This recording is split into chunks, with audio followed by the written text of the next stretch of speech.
श्रीमद् भगवद गीता अध्याय संख्या चतुर्थ अध्याय श्लोक संख्या 11।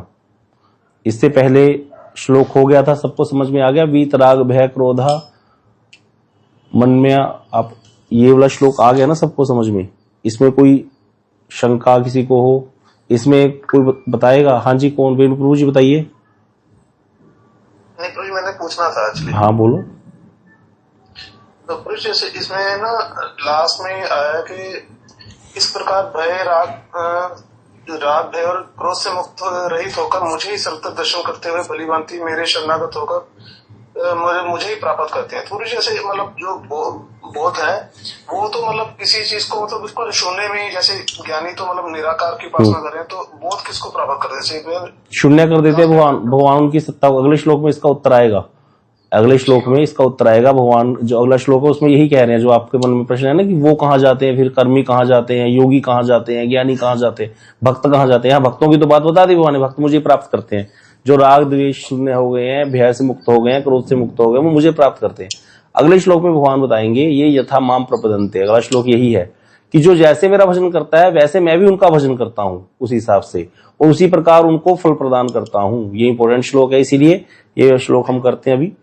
ये यथा माम प्रपदन्ते ताम तथैव भजाम्यहम् मम वर्तमान अनुवर्तन्ते मनुष्य पार्थ सर्वशः। अनुदीदी इसकी अन्वय कीजिए। हाँ जी, हरे कृष्णा प्रभु। पार्थ, हे पार्थ, ये जो यथा जिस प्रकार माम मुझे प्रपद्यन्ते भजते हैं, अहम मैं, तान उनको, तथा एव उसी प्रकार भजामि भजता हूँ, क्योंकि मनुष्य सभी मनुष्य सर्वश सब प्रकार से मम वर्तम मेरे पद का अनुवर्तन्ते अनुसरण करते हैं। अनुवाद, हे पार्थ, जो मनुष्य जिस प्रकार मुझे भजते हैं मैं भी उनको उसी प्रकार भजता हूँ, क्योंकि सभी मनुष्य सब प्रकार से मेरे ही पद का अनुसरण करते हैं। इसमें ये भगवान कह रहे हैं कि जो जिस प्रकार से मेरा भजन करते हैं मैं भी उनको उसी प्रकार भजता हूँ। अर्थात कितने प्रकार के लोग हैं कोई बताएगा? 4 प्रकार के प्रभु। 4 प्रकार के लोग हैं। कौन कौन से? कर्मी, ज्ञानी, योगी और भक्त। ध्यानी और भक्त। हाँ, कर्मी, ज्ञानी, योगी और भक्त। तो 4 प्रकार के जो लोग हैं, कर्मी, ज्ञानी, योगी और भक्त, जिस प्रकार से मेरा भजन करते हैं। कर्मी किस प्रकार से भगवान का भजन करता है? कर्मी भोग चाहता है, तो इसीलिए भगवान क्या करते हैं, उसको भोग प्रदान कर देते हैं। अगर कर्मी भगवान का भजन करे और हृदय में भोग की इच्छा है तो उसको भोग ही मिलेंगे, है। और ज्ञानी जो है वो मुक्ति चाहता है, भगवान का भजन करता है और मुक्ति चाहता है, भगवान उसको मुक्ति दे देते हैं। योगी सिद्धियां चाहता है या निर्वाण चाहता है, तो भगवान उसको सिद्धि या निर्वाण जो उसकी इच्छा है योग की फल प्रदान कर देंगे अगर भगवान का भजन करेगा। इसी प्रकार भक्त हैं। भक्त जो है भगवान क्या नित्यत्व स्वीकार करते हैं, भगवान की नित्य लीला में प्रवेश चाहते हैं और उनकी सेवा चाहते हैं, तो भगवान उनको अपनी सेवा प्रदान कर देते हैं। अब इसी चीज को यहाँ पर अच्छे से समझाया गया है भाव अनुवाद में। अब चौथे 5वें जो थे, जो इनकी कल चर्चा हुई थी पहली बार, जो निर्विशेष जो शून्यवादी हैं, बुद्ध वाले, भगवान कहते हैं उनकी सत्ता को मैं शून्य ही कर देता हूँ। वो शून्य वाले हैं, वो किसी भी प्रकार नहीं भजन करते, उस प्रकार के लोगों को मैं उनकी सत्ता को शून्य कर देता हूँ। तो इसको हम समझेंगे कैसे। यदि प्रश्न हो, श्री विष्णु चक्रवर्ती पाद जी कह रहे हैं कि आपके एकांत भक्तगण ही आपके जन्म कर्म को नित्य मानते हैं। भाई जो भगवान के भक्त हैं वही भगवान के कर्मों और जन्मों को नित्य मानते हैं। जब तक हम भी मठ से नहीं जुड़े थे, हमें भी नहीं पता था कि भगवान की लीला नित्य है, तो भक्तों के संग में पता चलता है कि ये तो नित्य लीला चल रही है भगवान की। तो कह रहे भगवान, हे प्रभु, आपके एकांत भक्ति आपके जन्म कर्म को नित्य मानते हैं, लेकिन ज्ञानी वो क्या मानते हैं? आदि कोई ज्ञान आदि की सिद्धि के लिए आपका आश्रय ग्रहण करते हैं, उनको तो कोई नित्यता का मतलब ही नहीं है। वो तो क्या मानते हैं कि ब्रह्म सत्य जगत मिथ्या, ब्रह्म ही सत्य है और नित्य है, जगत मिथ्या है। इसीलिए जब जगत मिथ्या है तो इस जगत में अवतार लेने वाले राम कृष्ण आदि भी तो ऐसे ही हैं, वो भी क्या है? अशुद्ध ब्रह्म है। इसीलिए वो क्या करते हैं? आश्रय तो लेते हैं, मूर्ति आदि को मानते हैं, लेकिन सिद्धि के लिए, अपने ज्ञान की सिद्धि के लिए, मुक्ति के लिए आपका आश्रय ग्रहण करते हैं। वे आपके जन्म कर्म की नित्यता को स्वीकार नहीं करते हैं। तो कहते हैं उनका क्या होता है? श्री विष्णु चक्रवर्ती पाद जी कहते हैं। तो इसके उत्तर में, इससे प्रश्न के प्रत्युत्तर में, इसके उत्तर में भगवान कह रहे हैं ये यथा, इत्यादि जिस प्रकार मेरा आश्रय लेता है, जो जिस प्रकार से मेरा आश्रय लेता है या भजन करता है, मैं भी उसी प्रकार ही उन लोगों का भजन करता हूं, अर्थात भजन का फल प्रदान करता हूं। मैं प्रभु हूं, मेरा जन्म मेरा कर्म नित्य ही है।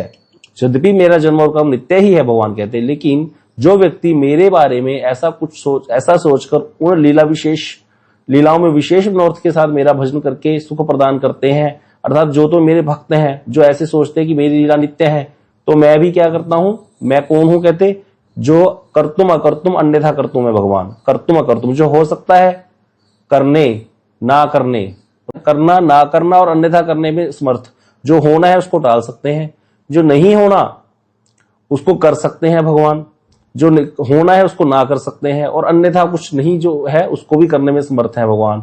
तो ऐसे ईश्वर होने के कारण भगवान क्या कहते हैं, मैं क्या हूं, उनके भी जन्म कर्म को नित्य बना देता हूं जो मेरे भजन करते हैं। अब हम लोगों की बात को, हम भजन करने वाले हैं, लेकिन हम अभी कनिष्ठ वैष्णव है। भजन करते करते, कथा सुनते सुनते हमें भगवान की नित्यता का बोध होगा। भजन करते करते आगे बढ़ेंगे, भाव अवस्था आएगी, तब भगवान कहते हैं ऐसे जो अब हम लोग तो बद्ध हैं, बार बार जन्म ग्रहण करते हैं, लेकिन कहते फिर मैं क्या करता हूं, उनके जन्म और कर्म को भी, जो ऐसा मेरा भजन करने वाले हैं मुझको नित्य मान करके, उनको भी क्या बना देता हूं, अपना पार्षद बना लेता हूं नित्य। जैसे नारद जी हैं, सनकादिक ऋषि हैं, ये सब भगवान के पार्षद बन गए, नित्य पार्षद हो गए।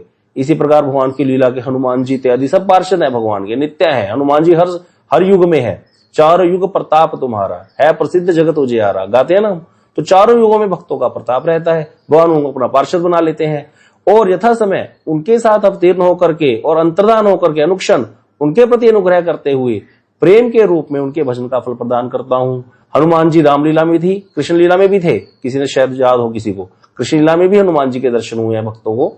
तो इसीलिए कहते क्या करता हूं, जब जब मैं अवतार लेता हूं उनको भी अवतार करवाता हूं, ग्रहण उनको भी जन्म दिलवाता हूं, नित्य धाम से वो भी आते हैं मेरे भक्त, और उनके प्रति अनुग्रह करता हूं क्षण क्षण में, और उनके प्रेम के रूप में उनके भजन का फल प्रदान उनको मैं करता हूं। 10 रस का भक्त होगा, 10 रस के भक्त को उस हिसाब से आनंद प्रदान होगा, सख्या रस के भक्त को उस हिसाब से। सख्या रस के भक्त कोई संकोच ही नहीं करते, भगवान के कंधे पे चढ़ जाते हैं, कंधे पे चढ़ा भी लेते हैं कृष्ण को, इस तरह से। और वात्सल्य रस में यशोदा मैया इत्यादि कृष्ण को डांट भी देती हैं, तो उनके भजन के रूप उनका फल प्रदान कर रहे हैं कि नहीं कर रहे। इसी प्रकार आगे जो मधुर रस की गोपियां हैं, वो तो सर्वांग सेवा है गोपियों की, तो भगवान को क्या क्या नहीं बोल देती, छलिया कपटी इत्यादि भी बोल देती है। और भगवान एक दोना छाछ के लिए उनके सामने नृत्य करने लग जाते हैं। जो आत्मा राम है, आत्मकाम है, जो सर्वलोक ईश्वर है, सर्वनियंता है, अखिल ब्रह्मांड पति है, वो क्या कर रहे हैं, गोपियों के सामने एक चुल्लू वर छाछ के लिए छचिया वर छाछ पे नाच नचावे। तो उस प्रेम के अनुरूप, क्योंकि गोपियों ने तो सर्वस्व त्याग कर दिया भगवान के लिए, तो इसीलिए फिर उनके प्रेम के अनुरूप उनको वैसा वाला फल प्रदान करता हूं। भगवान कहते मैं ऐसा ही फल प्रदान करता हूं। अनंत कोटि ब्रह्मांड नायक होकर के भी मैं उनके आगे झुक जाता हूं, उनके पीछे पीछे चलता हूं। आगे कह रहे हैं ज्ञानी। ज्ञानियों में कई प्रकार के ज्ञानी होते हैं, कल हम इसको विशद चर्चा करेंगे, इसकी 4 प्रकार के ज्ञानी होते हैं। तो कहते जो ज्ञानी मेरे जन्म और कर्म को नश्वर मानते हैं, कि भी राम भी मरी है, कृष्ण भी मरी है, ऐसे बोलते हैं जो कि वो नश्वर मानते हैं, और मेरे श्री विग्रह को माया में मानकर मेरा आश्रय ग्रहण करते हैं, कि भगवान के विग्रह को भी क्या मानते हैं, माइक। वो कहते हैं ये अशुद्ध ब्रह्म है, माइक ब्रह्म है राम और कृष्ण।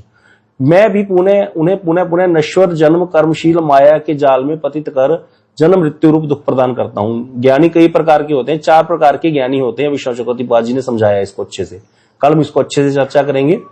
तो उन 4 प्रकार के ज्ञानियों में पहले वाले ज्ञानी वो हैं जो भगवान के विग्रह को नित्य नहीं मानते, भगवान जो अवतार लेते हैं उस अवतार को भी नश्वर मानते हैं, कहते हैं ये माइक ब्रह्म है।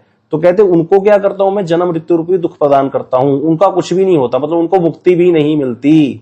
जो ऐसे हैं जिनका ये वाला मत है, जो अपने चित्त शुद्धि के लिए बहुत प्रयास करते हैं, सब प्रकार से संसार से वैराग्य कर लेते हैं, लेकिन भगवान की सत्ता को स्वीकार नहीं करते, भगवान के विग्रह को नित्य नहीं मानते, भगवान को नित्य नहीं मानते, ऐसे जो हैं वो उनको कुछ नहीं प्राप्त होता, उनको कुछ नहीं होता। उनके लिए श्लोक है, श्रियम श्रुति भक्ति मदस्यते विभो पृष्यन्ति ये केवल बोधलब्धे तेषाम असो क्लेशल एव शिष्यते। उनको क्लेश ही क्लेश मिलता है, ना अन्यथा यथा स्थूल तुषा विघातनम।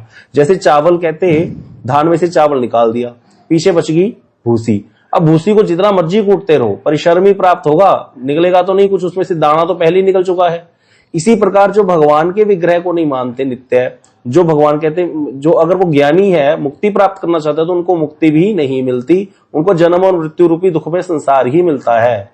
ना उनको माया मिलती है, ना उनको राम मिलते हैं, कुछ भी नहीं, उनको सारा कुछ उनका नष्ट हो जाता है। अगले जो ज्ञानी है दूसरे कहते हैं वो कौन से हैं, जो कहते कोई ऐसे ज्ञानी भी होते हैं जो भगवान के जन्म और कर्म को तो नित्य मानते हैं और लेकिन चाहते वो मुक्ति ही है भगवान से। ऐसे लोग भी होते हैं जो चाहते मुक्ति ही है लेकिन भगवान की लीला को मानते हैं।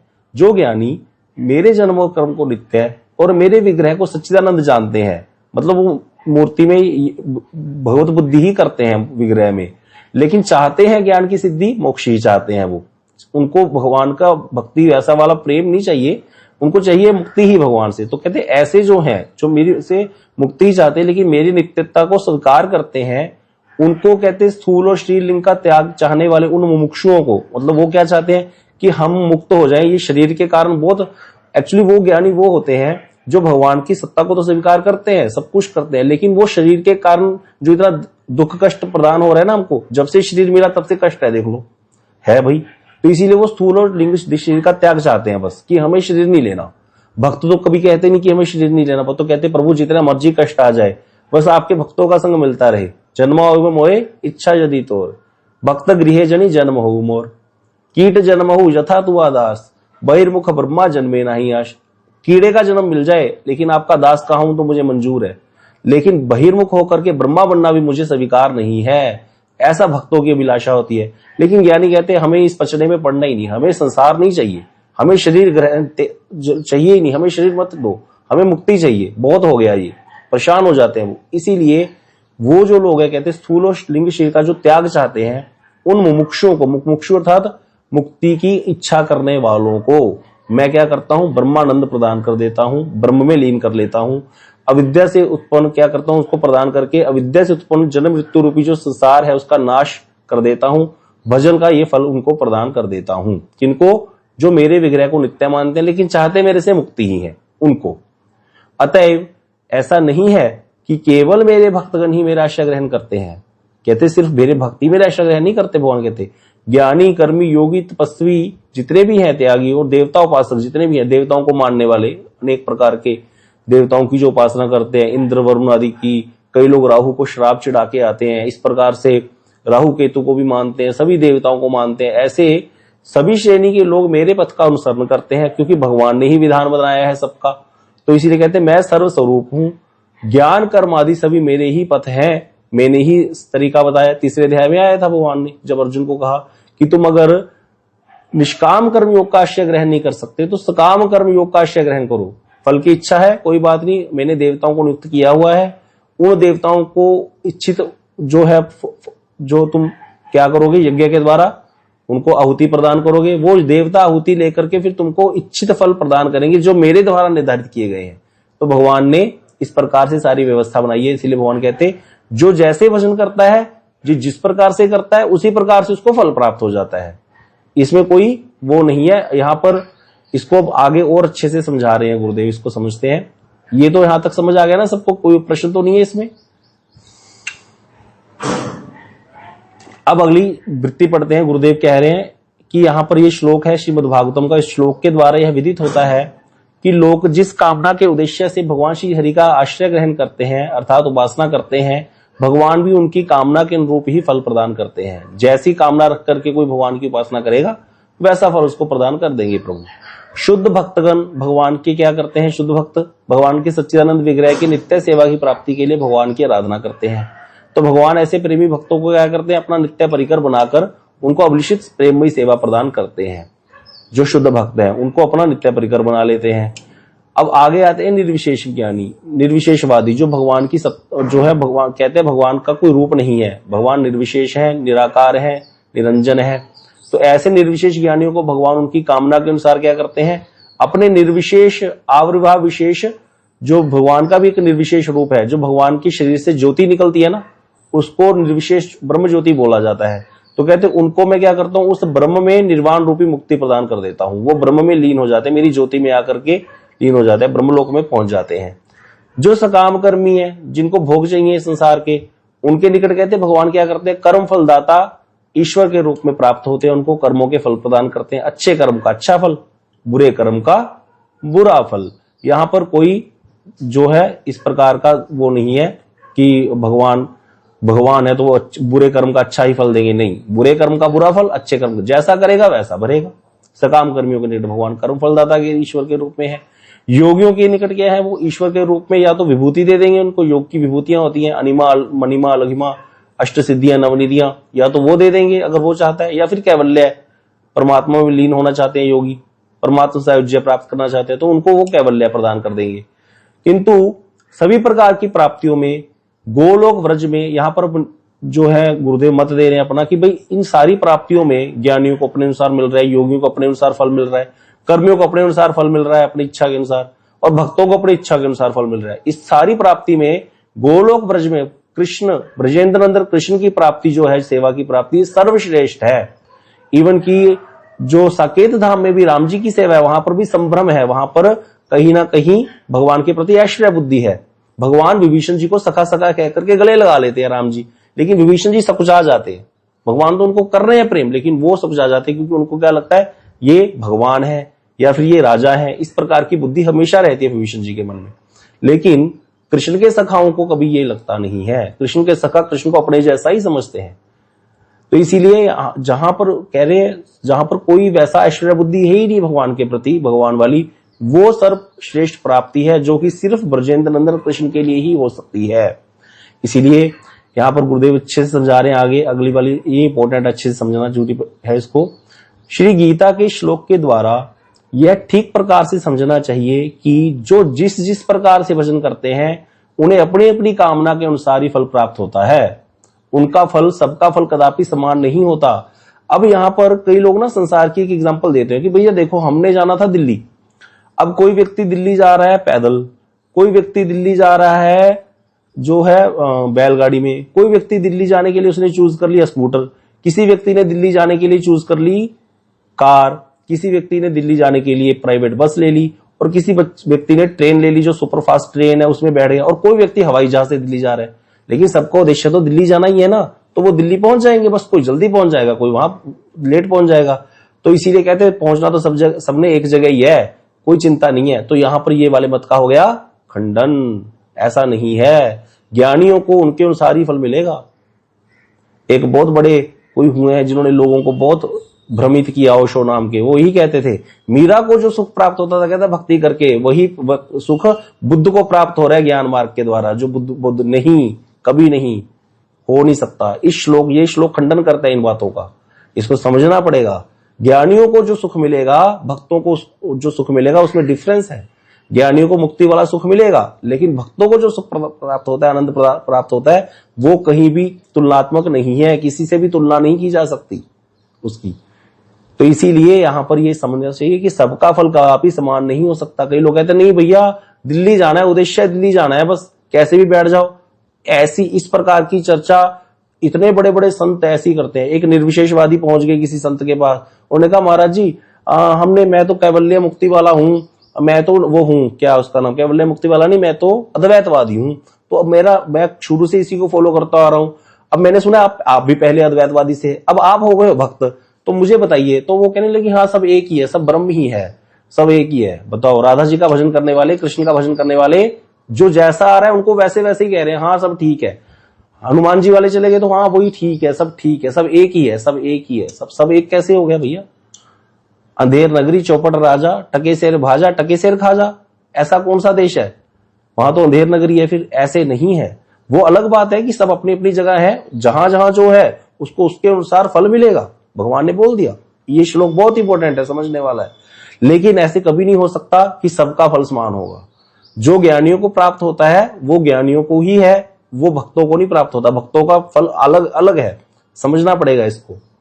इसीलिए कभी कभी हमें ये बोल दिया जाता है कि भैया इधर उधर कथाएं मत सुनो। ज्ञानी जो मायावाद, जहां पर मायावाद का प्रवेश है, जहां पर निर्विशेष का प्रवेश है कई कथाओं में इन संतों की, वहां पर तुमको जो है हानि हो जाएगी। क्यों बोला जाता है? क्योंकि इतनी उच्च वस्तु प्रदान करना चाहते हैं हमारे गुरुवर्ग में, और हम वहां पर जाकर के हमारे संस्कार वैसे वाले बन जाएंगे और फिर हमारा नाश हो जाएगा, हमें पता ही नहीं चलेगा। संस्कारों से सारा खेल है। जैसे व्यक्ति बिलीफ, संस्कारों से बिलीफ बनते हैं, बिलीफ जैसे बन गए फिर उसी से एटीट्यूड बन जाता है हमारा। जैसा एटीट्यूड बन गया एक बार बन गया, बस फिर वो दिमाग में फिट हो गया, फिर उसको कोई मिटा नहीं सकता। तो इसीलिए बोला जाता है जो डायरेक्ट भक्ति में आना बहुत बड़ी बात है। किसी को डायरेक्ट साधु संघ, कोई वैष्णव चार संप्रदाय की शुद्ध वैष्णव का संग मिल जाए, बहुत बड़ी बात होती है। ज्ञानी जो ज्ञान मार्ग से प्रवेश करके आगे जब हम और गूढ़ ग्रंथों का अध्ययन करेंगे ना, उसमें लगेंगे अभी 10 साल। अगर हम लोग जुड़े रहे तो आपको पता चलेगा रूप गोस्वामी जी ने कितना वर्णन किया।